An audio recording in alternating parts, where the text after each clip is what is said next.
All right, so this is part 2, and then this is the conclusion of the key competencies that I'll be going over for Mishra's test 2, I think it is. All right, so I'm not really going over I'm not really going over concepts, more so like definitions, things like that to kind of reinforce some of the things that we're on the study guide.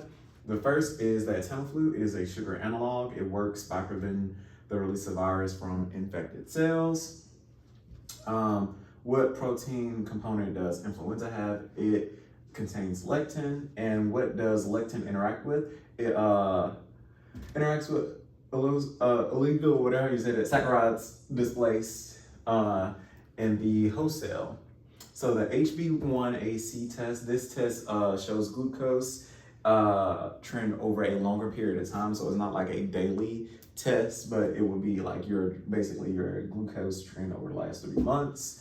Carbohydrates are basically like complex sugars in a way, and some of their functions, they provide energy source, they're a structural component of connective tissues. They also are informational molecules. How are because carbs, they are bound.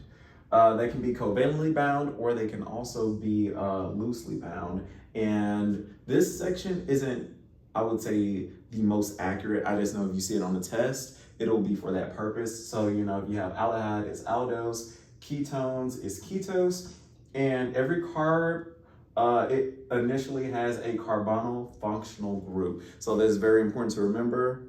Look at the notes. Yes, carbonyl functional group.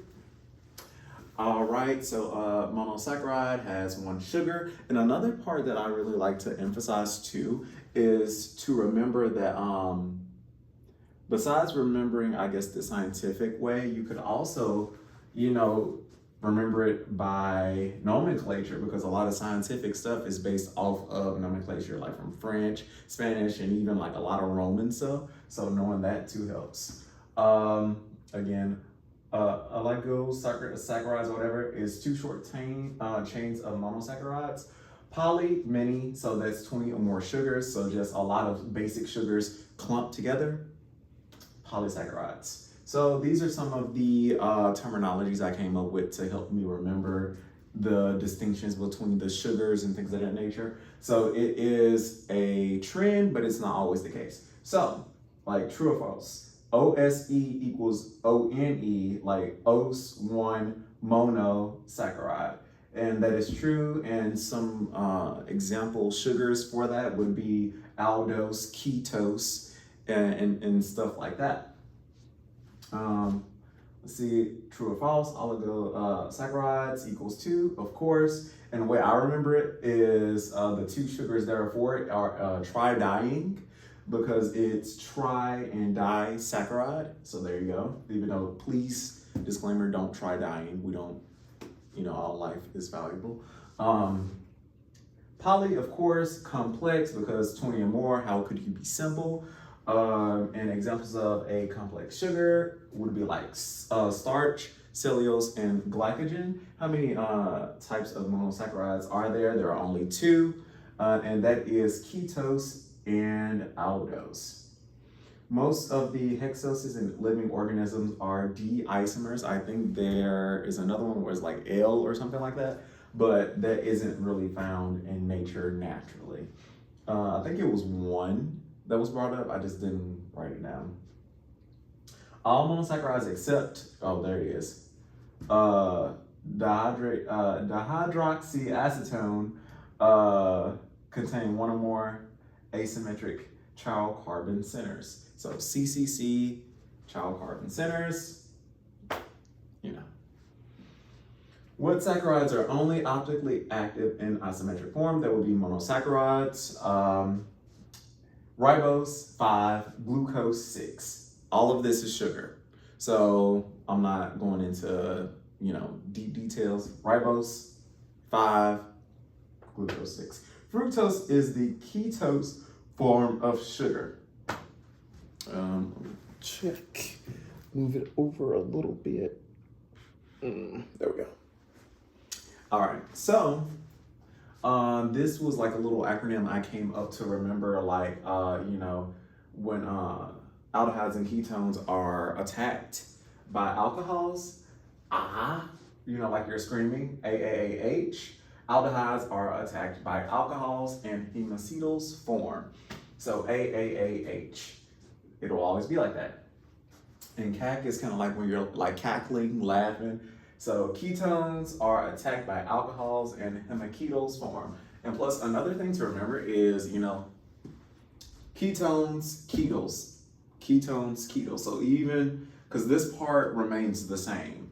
Aldehydes, cetals, ketones, ketals. And it kind of sounds like Kegels, but I'm not gonna, that's redundant, but yeah. Reducing sugars have a free anomeric carbon, and aldehyde can reduce Cu2 plus to Cu plus. What is this test called? Well, it's not really a test, but the test that measures that specific function is called a Fehling's test or Fehling's test. I'm gonna call it Fehling's test because that's the one thing I don't want to do. Let's see, Fehling's test. It is able to detect reducing sugars.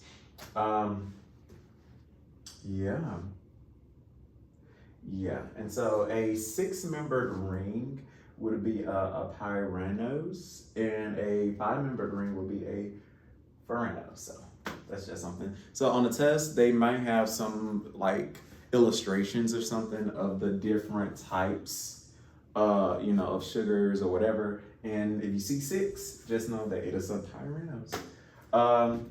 The anomeric carbon is drawn from the right side. Cyclization is the intramolecular process when monosaccharides form, and that could be written on the test in a multitude of ways. It could be something like true or false. Anomeric carbon, true or false. Cyclization is an extramolecular process where polysaccharides are formed. No.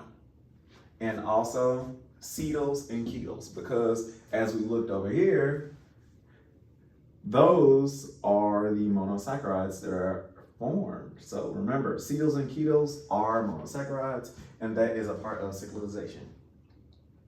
And also cyclic sugars are interconvertible via rotation. So that basically means it can go from alcohol to sugar, sugar to alcohol, or it can be somewhere in between. It really doesn't matter. What else? See, a glycosidic bond or acetyl bond, which they're the same thing, is more stable than a hemacetal. And so, yeah, there's that. And let me make sure, okay. Really can't see that stuff. So I'm trying to move it over. There we go. And there are 2 ways that sugar molecules can be joined. I reduced it and kind of made a little redacted version. It's AH and AA. Anomeric is going to always be a part of it in some way.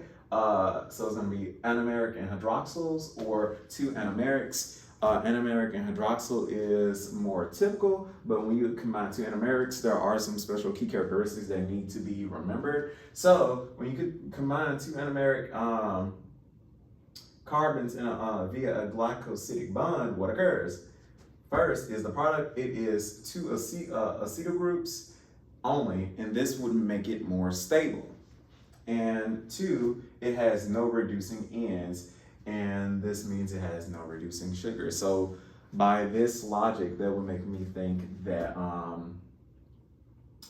acetyl groups, again, that reinforces our other concept that we learned earlier about acetyl and hemacetals, which one is more stable. You see, so this would be way more stable than this one. So anomeric and anomeric would be more stable than anomeric and hydroxyl, because if you don't have any reducing sugars, then it can't go into the interconvertibility thing. It's like it's this one thing after it finishes. So, all right. And so this, it just serves as an identifier. Sugar with a free aldehyde equals a reducing sugar. Sugar with no anomeric carbon equals non-reducing. And a specific protein that is heavily glycosylated is a viral protein, and Let me see, I have a note on that. Okay, so basically viral proteins, the reason they're heavily glycosated, it helps them to evade like your immune system or something along those lines. Don't quote me on that, but I do know them being heavily glycosated helps them stay in the body longer undetected or something along those lines.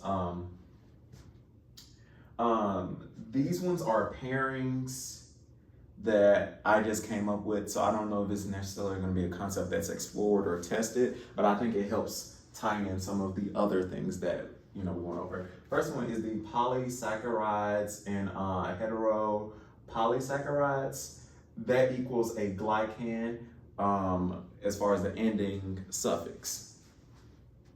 And what is glycogen? It is a branched homopolysaccharide of glucose. And it's important to remember that it's a branched homopolysaccharide of glucose because that was a literal test question. So remember that. Now I will go over here to conclude. Let's see. Okay, there we go. All right, so the main storage molecule in animals is glycogen. The extracellular matrix components consist of three things. The first one is a proteoglycan. Number two is collagen fibers. The third one is elastin. The extracellular matrix also serves as a barrier for tumor cells wanting to invade, and I know that kind of trips people up a little bit, but you have to think about it. Your skin is literally it has to be one of your, I think it's the biggest organ on your body, and it has to be relatively strong because if you didn't have skin, you would be dead. So it has to be fairly robust. And the first method of defense for anything before you can get on a cellular level is the physical barrier. So that's a very important one.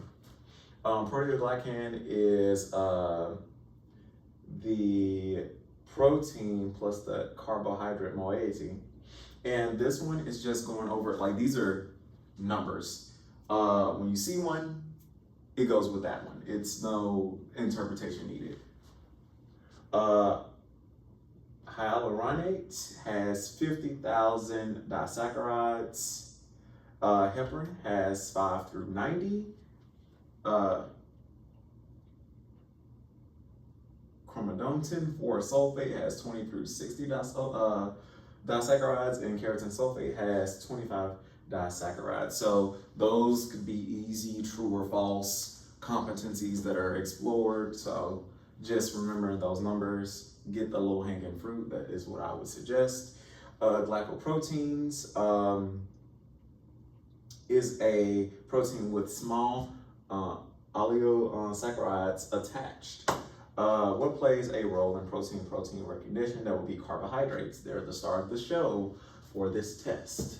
What molecule causes sepsis? That would be LPS, which it could also be phrased as LPS, and then remembering the specific name, because LPS can be a lot of different things.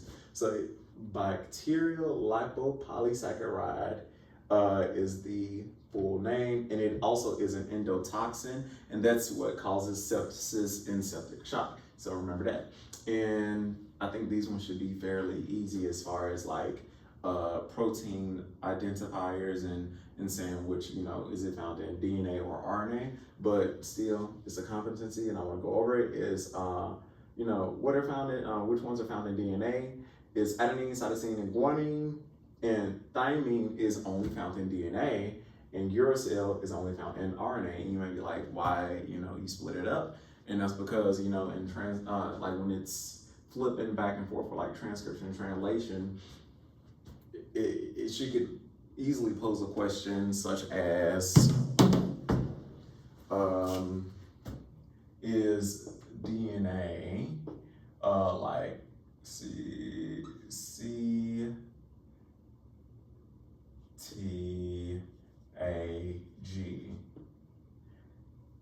Is this DNA? Yes, this specific one would be, but it could be another one where she's wanting one like, with a U. So if it has a U, day. So just simple, but I still think it's important to go over it. Phosphate groups are actually really, really important too. They are negatively charged and they are energy dense or energy rich. Let's see, beta D ribopheramose, its location is in RNA only, and the beta N glycoside bond is formed to what position in non-purine? That wraps up the second part of my self-review, I guess. Yeah, if I have anything else, I'll probably add it to the notes. Go over pictures. Definitions are meaningless without pictures in biology, so go over pictures.